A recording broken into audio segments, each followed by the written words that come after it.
আসসালামু আলাইকুম, কেমন আছেন সবাই? আজকে আবারও চলে এসেছি নতুন একটা ব্লগ নিয়ে। তো আব্বু বাজার থেকে ফ্রেশ মুরগি নিয়ে আসছিল। তো আম্মু ওইটাকে ক্লিন করে নিয়েছিল। তো আম্মু আজকে বটও রান্না করবে। তো অবশ্যই আম্মু বটগুলোকে আগে ক্লিন করে নিয়েছিল। বট ক্লিন করার প্রসেস আর গন্ধ দূর করার প্রসেস অনেক লম্বা। তো আপনারা যদি ওই প্রসেসটা দেখতে চান তাহলে অবশ্যই কমেন্ট করবেন। বট নিয়ে সবারই অনেক টেনশন কিভাবে ক্লিন করতে হয় আর গন্ধটা দূর করতে হয়। তো আপনারা অবশ্যই কমেন্ট করবেন। তো এখানে এই তো আম্মু মশলা কষানোর পর মুরগি দিয়ে দিল। বিদেশে বেশিরভাগ মানুষ ফ্রোজেন মুরগি খায়, তবে আমরা মনে করি যে ফ্রোজেন থেকে ফ্রেশ মুরগি অনেক ভালো। তো এখানে আম্মু বটও রান্না শুরু করে দিল। তো আম্মু এখন বট রান্না করতেছে, পরে বটগুলো ভাজি করবে। তো এখানে আম্মুর সিক্রেট মশলা দিয়ে দিল চিকেনে।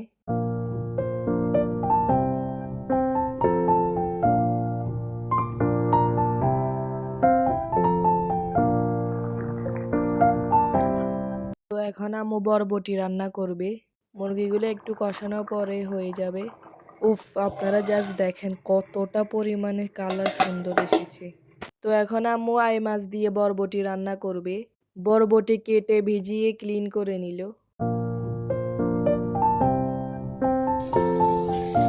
তো আম্মু এখানে বরবটির জন্য পেঁয়াজ, কাঁচামরিচ, রসুন ভেজে নিল। তো এখানে আম্মু বটগুলোকে আদা, রসুন, মশলাপাতি দিয়ে পেঁয়াজ দিয়ে রান্না করতেছে, পর আম্মু এগুলাকে ভাজি করবে। তো আম্মু মসুরের ডাল দিয়ে বরবটি রান্না করবে।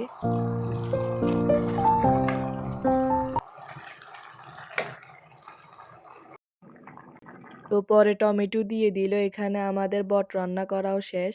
আমাদের আই মাছ দিয়ে বরবটি রান্না করাও শেষ। তো লাস্টে এখন আম্মু বাগার দিয়ে দিবে। এই জন্য রসুনকে শুধু একটু তেলে ভেজে নিল।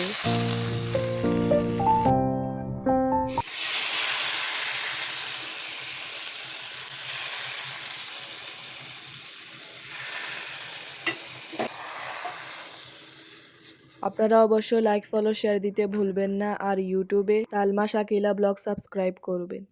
আর অবশ্যই একটা কমেন্ট করে যাবেন।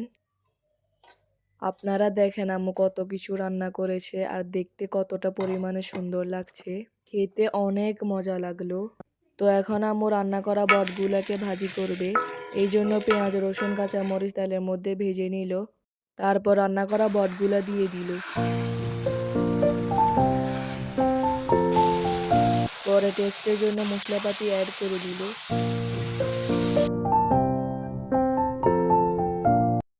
আম্মু শাক ছাড়া সব ধরনের তরকারিতে ধনিয়া পাতা মাস্ট দিবে। তো এটা হচ্ছে পরের দিনের ব্লগ।